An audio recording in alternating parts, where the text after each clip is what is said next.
पहले हम नीचे बैठे थे तो कोई हमारी ओर देखता नहीं था, हम किसी की ओर देखते नहीं थे। हाँ, हम वॉलंटियर बन गए अब। हाँ, अब सब लड़कों को देख रहे हैं और सब लड़कियों को देख रहे हैं। इसका मतलब अपनी ड्यूटी को, अपनी पोजीशन को हमने क्या दी? गाली दी। अब सोचो प्रभु क्या करेगा। आप नीचे बैठे थे तो अच्छे थे, आप झाड़ू फेर रहे तो अच्छे थे, आपको सामने कर दिया, आपने प्रॉब्लम कर दी।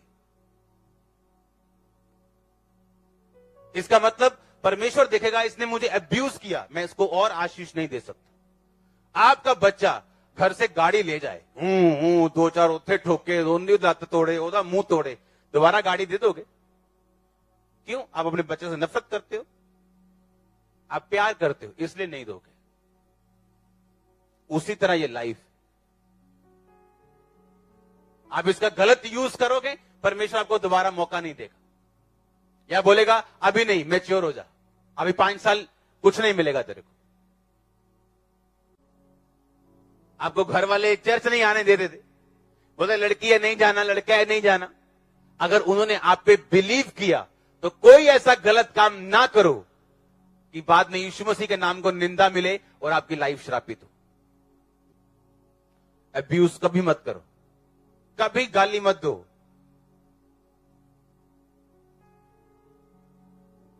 तुम नीची जगहों पे थे, अच्छे थे, ऊपर ऊपर आए, तुमने पाप शुरू कर दिया, तुमने आशीष को गाली दी। जब दुष्ट आत्मा के अटैक होते थे तब सारा दिन यीशु यीशु करते थे, बाइबल पढ़ते थे, रोजा रखते थे, किसी की तरफ, किसी लड़के की तरफ, लड़की की तरफ देखते तक नहीं थे। अब डिलीवर हो गए, अब ध्यान इधर उधर जा रहे हैं। सोचो अपनी डिलीवरेंस को हम गाली दे रहे हैं कि नहीं दे रहे? गरीब थे तो टाइम पे चर्च आते थे, कोई काम करने के लिए नहीं था, चर्च आके ब्लेस हुए। अब संडे 11-11, 12-12 बजे तक बिजनेस मीटिंग्स चलती, और मालूम है वो कोई नहीं, 1:30 बजे तक तो गवाहियां चलनी है। और आज मालूम नहीं कि आज मैं जल्दी आ जाऊंगा 1 घंटा। हालेलुया।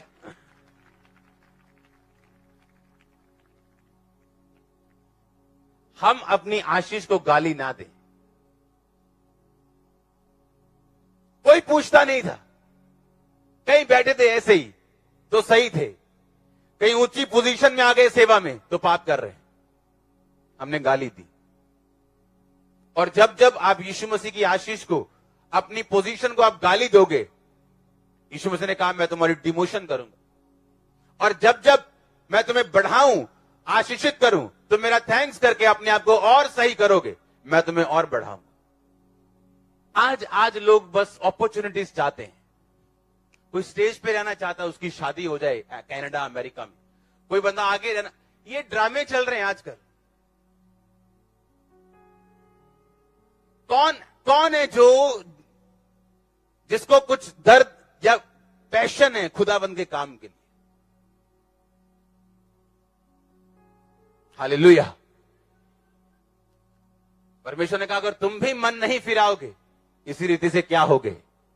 तुम बोलोगे प्रभु मेरी सहेली तो मुझसे दिख पापी है, उसके तो 5 बॉयफ्रेंड है। प्रभु बोलेगा नहीं, तू एक वाली नाश हो। वो तो सारा दिन दारू पीता है, मैं तो कभी कभी पीता हूं। परमेश्वर ने कहा नहीं, वैसे फिरते रहे तो गधों की तरह फिरते रहे लोग। जैसे मिनिस्ट्री में आते, मैं उन्ना ब्याह करना, मैं उन्ना ब्याह करना। ये क्या मूर्खता है? हां, अरे गधों, खड़े तो हो जाओ, कुछ बन तो जाओ, पैदा तो हो जाओ।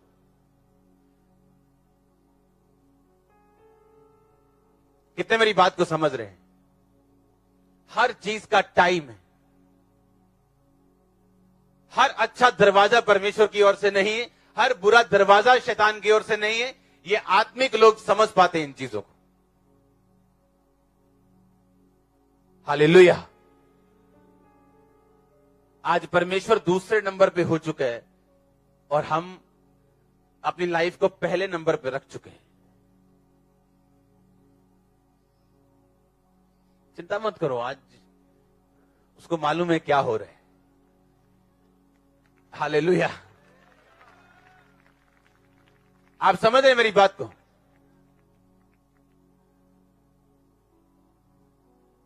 अच्छा, अमेरिका से रिश्ता आया, ले जी छोटो सेवा करो, ब्याह जी ब्याह करो। खुदा ने रास्ता खोल लिया।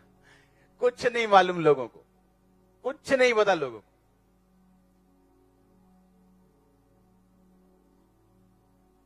इसीलिए मसीह में कामयाब बहुत थोड़े लोग हैं, क्योंकि यीशु मसीह ने कहा था ये रास्ता संकर है और थोड़े इसे पाएंगे।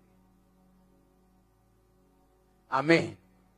बहुत थोड़े लोग होंगे जो इसे हासिल कर पाएंगे। सेवा बहुत बड़ी चीज है और परख के साथ मिलती है। जब तक आपकी लाइफ जीरो नहीं हो जाएगी, खत्म नहीं कर दोगे अपने आप को, आप सेवा में एंटर नहीं कर पाओगे। और जिस दिन आप जाग गए फिर से, सेवा खत्म हो जाएगी।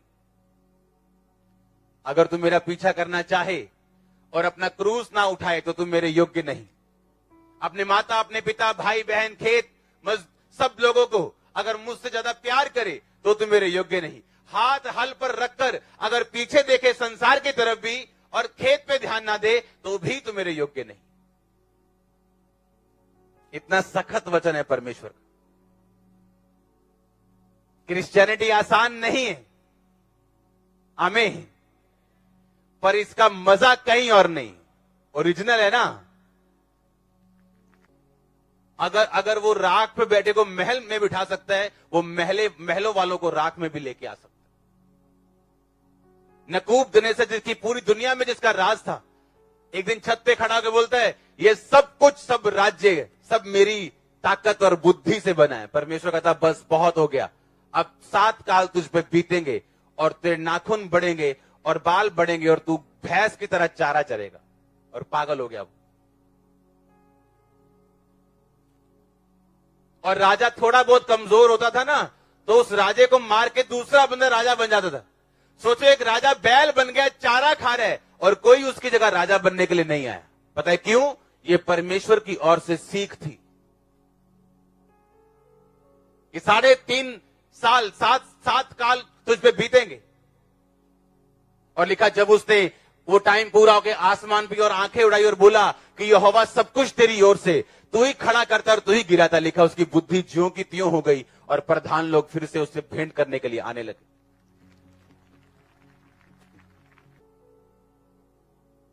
आपको मालूम है शैतान झूठ है, आपको मालूम है वो कपटी है, वो दिखाने आता है कोई बात नहीं, ये छोटी मोटी बात है, तुम कर सकते हो। याद रखना एक बात को, शैतान जब अपने लेफ्ट हैंड से आपको कुछ मीठा खाने के लिए देगा, अपने राइट हैंड से आपकी लाइफ से वो चीज ले लेगा जिस पे आपकी पूरी जिंदगी निर्भर करती। आपको खब्बे हाथ से वो देगा, ऐसे मेरे स्पिरिचुअल फादर बोलते हैं।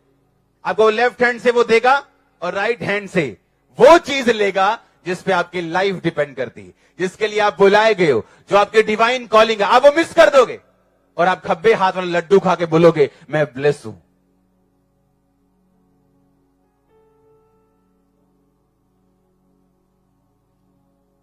हमें वो पहला दिन नहीं भूलना चाहिए जब हम मसीह में आए। क्या हालत थी, कितने डिप्रेस थे, दुखी थे, बीमार थे, और जब परमेश्वर ऊंचा करे वो हालत याद करो कहां से हम उठाए गए। हाँ या ना? ऐसे लोगों को हम जानते हैं, पोचा मारने वाले, चर्च में पोचा मारते थे, खुदा ने पुलपट पे चढ़ा दिया, अब गर्लफ्रेंड रख के बैठे, खुदा ने फिर नीचे उतार दिया। हमें शर्म आनी चाहिए।